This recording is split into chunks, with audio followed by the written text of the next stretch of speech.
Hello everyone! Welcome to Grade 8 Mathematics class. This is Teacher Alexis and we are going to learn something new today. The learning competency we have at the end of the lesson, learners must be able to add and subtract simple monomials. Learning objective, at the end of the lesson, learners must be able to add and subtract monomials and multinomials. To begin with, let us identify if the given is an example of a monomial, binomial, trinomial, or multinomial. Negative 7b. Ano kaya to? Is it a monomial, binomial, trinomial, or multinomial? Correct. Monomial. 4x plus 3y. Binomial. 2x. Monomial. 3x cubed plus y, 3x cubed plus 5y cubed, binomial. Negative 9ab cubed plus ab cubed, binomial. A plus b plus c, trinomial. X plus y minus z plus 4, multinomial. Ito ay polynomial na merong apat na terms. Yes. Okay, so now, let's continue the lesson. I ask you about those monomial, binomial, trinomial, and multinomials because today we are going to talk about addition and subtraction of monomials and multinomials. Unahin na natin ang mga definition ng addition at subtraction. Addition is the mathematical operation of combining two or more numbers to get a total or sum. The parts of addition are addends, the numbers you add together, and sum, the result or total after adding the addends. Halimbawa, meron tayong 4 plus 5 equals 9. Ang tawag natin sa 4 at 5 ay addends. Ito yung mga pinagko-combine natin. Okay, so pwedeng magkabaliktad yan. Kahit maging 5 plus 4 yan, same answer pa rin tayo. Ang tawag naman natin sa number 9 is sum. Dito naman tayo sa definition ng subtraction. Subtraction is a mathematical operation where one number, called the subtrahend, is taken away from another number called the minuend to find the difference between the two. Ito ay tsura nun. 8 minus 3 equals 5. Ang tawag natin sa 8 ay minuend. Ang tawag naman natin sa pangalawang number is subtrahend. At ang tawag natin sa nagiging sagot kapag nag-subtract tayo ng two numbers, ang tawag dyan is difference.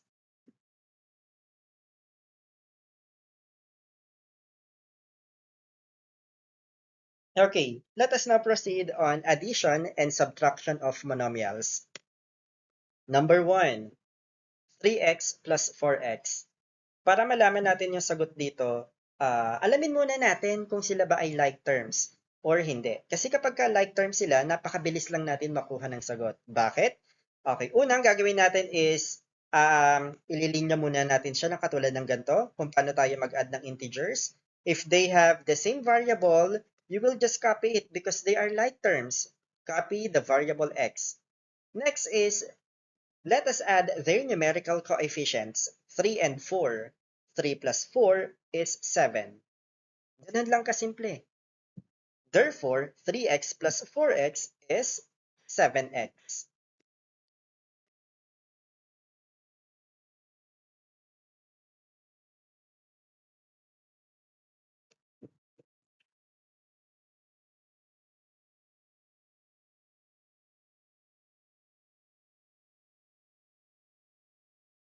Number 2 example, negative 5x squared plus 3x squared. Okay, so dalawang monomial ulit tayo. So this time, meron tayong negative na given. The same pattern, we are going to align them correctly and properly. At alamin natin kung sila ba ay like terms or similar terms. At yes, they are similar terms because they have the same variable, the same power. Okay, so ang common variable and the power nila is x squared. So we will just copy x squared. Next is we will add their numerical coefficients. Kung paano tayo mag-add ng integers, ganun lang din dito. Okay, so negative 5 plus 3 is, okay, that's correct, negative 2. So meaning to say, negative 5x squared plus 3x is negative 2x squared. O, di ba ang bilis lang?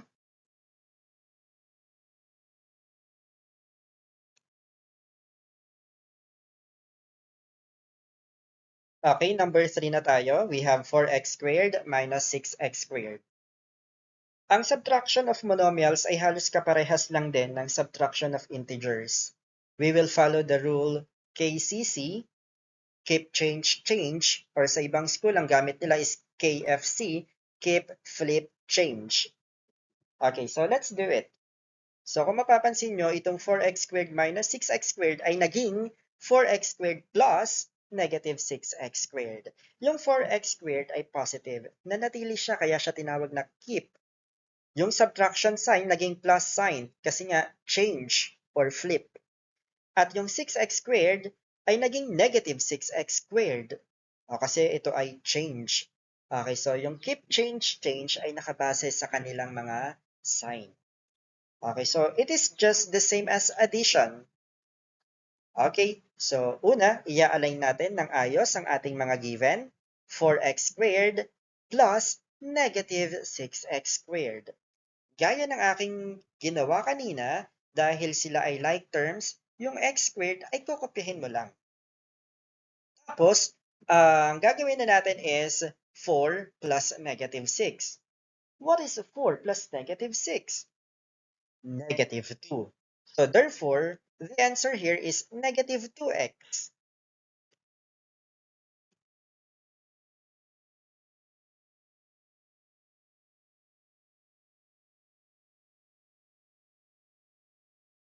Example number 4. 5a plus 7a plus negative 3a. Dito tatlo ang given. Kahit tatlo pa man yan or mas madami, same process pa rin tayo. Una, i-align natin ang ating mga given para hindi tayo nalilito at hindi tayo nawawala. Since they are like terms, they have the same variable a, we will just copy letter a. Next is we are going to get the sum of their numerical coefficients. 5 plus 7 plus negative 3, the answer is 9. Therefore, 5a plus 7a plus negative 3a is 9a. Napakabilis. 9a pa lang sagot dyan.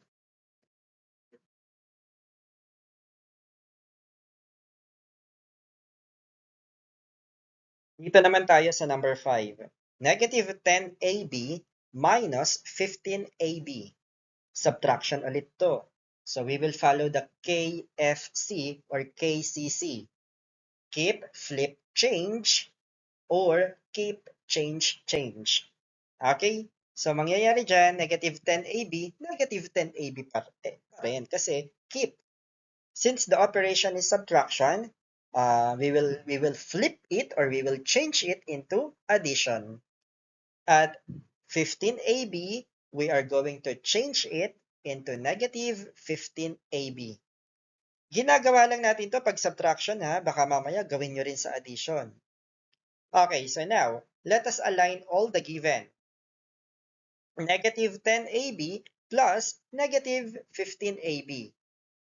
Itong dalawang given natin ay like terms, so therefore we will just copy their variables. We have ab. Now, negative 10 plus negative 15. Pag pinagsama ang dalawang negative numbers, ang sagot ay negative pa rin. at ito ay magiging negative 25. So therefore, the answer here is negative 25 AB.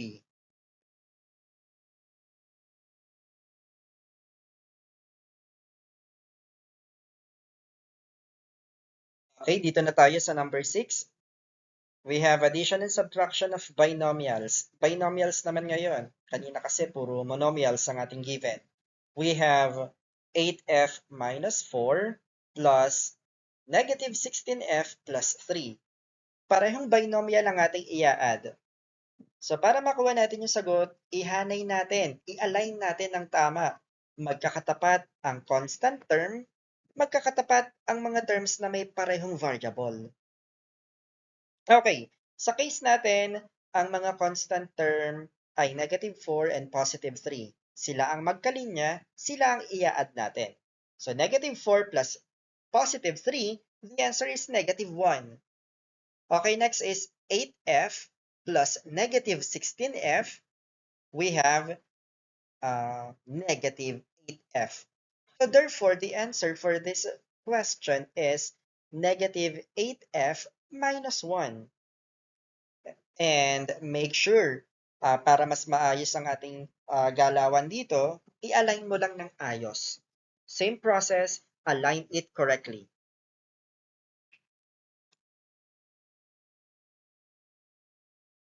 Next example tayo, 5d squared plus 5d minus d squared minus 9d. Ito ay subtraction, so dapat alam natin yung KCC na ginawa din natin kanina. Ito ay magiging 5d squared plus 5d plus negative d squared plus 9d. Ang gagawin natin is i-align natin sila properly. So, yung nasa dulo muna, 5d plus 9d equals 14d. Sunod, 5d squared plus negative d squared, we have 4d squared. And this is the final answer. Ganun lang pala. Napakabilis lang din nito.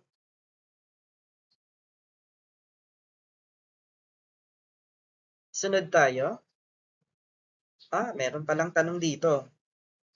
Is 2x minus 5 the same as 5 minus 2x? Why or why not? Okay, so dito, hindi ko pala to sasagutan. Ang gagawin ko is, kayo mismo, mga bata, mga estudyante, ang magsasagot nito. Tingin nga kung kaya ninyong sagutan, ilagay ninyo sa comment section.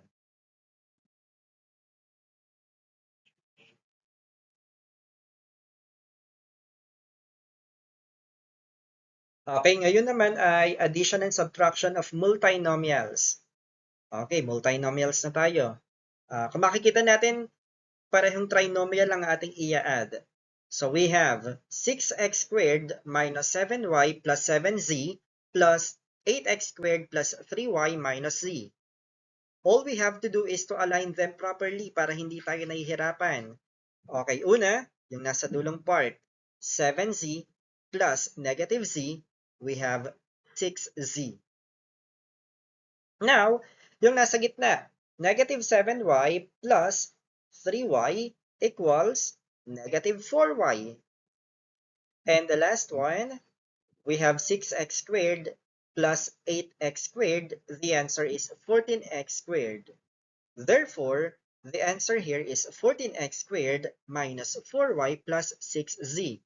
Okay, so tandaan lang natin na kaya lang natin silang ipag-combine or i-add if they have or if they are similar terms, if they are like terms.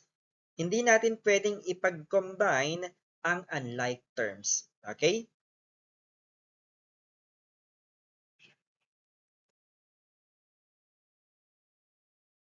Another example, we have 2a squared plus 8a minus 5 minus negative 9a squared plus 5a minus 4. So it is a subtraction. So kung subtraction to, we will follow KCC or KFC. Ito ay magiging 2a squared plus 8a minus 5 plus 9a squared minus 5a plus 4. Gaya ng ginawa natin kanina, ilinya lang natin sila ng tama. Okay, kung sakaling iba-iba yung pwesto ng mga terms natin, kayo na mismo ang mag-ayos kapag ka isusulat ninyo. Okay, so una, negative 5 plus 4, that is negative 1. 8a plus negative 5a, positive 3a. And the last one, we have 2a squared plus 9a squared, that is 11a squared. So therefore, the answer is 11a squared plus 3a minus 1.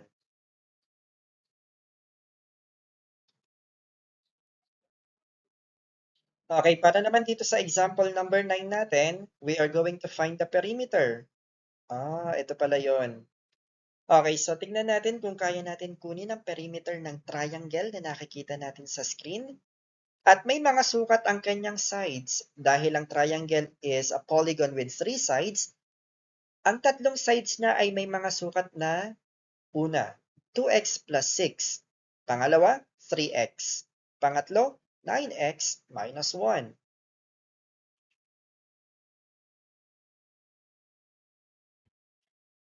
Siyempre, dapat alam natin dito yung formula to get the perimeter of a triangle. So the formula is perimeter of a triangle equals S sub 1 plus S sub 2 plus S sub 3. Okay, yung tatlong S dito represents the sides of the triangle. Okay, so i-combine lang natin yon, yung mga sukat ng tatlong sides na yon. Okay, side number 1, we have S sub 1, 2x plus 6. S sub 2, 3x. S sub 3, 9x minus 1. Okay, so dito tatlong given natin at kung mapapansin nyo, dalawa yung binomial, isang monomial. Huwag tayong matakot o mahirapan dito dahil ang gagawin lang natin is i-align lang natin sila correctly and properly katulad nito. Naka-align na 2x plus 6 plus 3x plus 9x minus 1. Kung mapapansin nyo, yung 3x naka-align siya sa lahat ng terms na may x din ang variable kasi sila yung like terms na pwede nating ipag-combine. So meaning to say, i-add lang natin dito sa may dulo sa constant term, we have 6 plus negative 1, and the answer for that is positive 5. Now, 2x plus 3x plus 9x, the answer is 14x. So therefore, the perimeter of this triangle is 14x plus 5. Number 10 na tayo. Perimeter pa rin. Pero ngayon, hindi triangle ang kukuhanan natin ng perimeter, kundi quadrilateral. Okay, so kung perimeter to, kukunin lang din natin ang sum ng lahat ng sides ng quadrilateral. Hindi pare-parehas ang sukat ng sides ng quadrilateral. Kaya ang gagamitin nating formula sa pagkuha ng perimeter ng quadrilateral na ito ay S sub 1 plus S sub 2 plus S sub 3 plus S sub 4. Okay, so kukunin lang naman natin yung sum ng lahat ng sukat ng sides ng quadrilateral na ito. Ang S sub 1 natin is 2x minus 5. Ang sukat ng side number 2 or S sub 2, 9x plus 8. Pangatlong side ay x plus 1 at ang panghuli ay 6x minus 10. Okay, wag tayong malilito dito. Kagaya lang ng kanina, i-arrange lang natin, i-align lang natin ng tama ang mga sukat or ang mga given. Yan, naka-align na. Unang gagawin natin, get the sum of all the constant terms. We have negative 5 plus 8 plus 1 plus negative 10. The answer is negative 6. Next is 2x plus 9x plus x plus 6x. We have 18x. Therefore, the perimeter of this quadrilateral is 18x minus 6. Ang simple lang pala, no? Sa video ito, ginamit kong reference ang lesson exemplar for mathematics of the Department of Education. This is the pilot implementation of the Matatag K-10 curriculum. Nandyan din yung ating mga development team at management team sa pagbuo ng lesson exemplar na ito.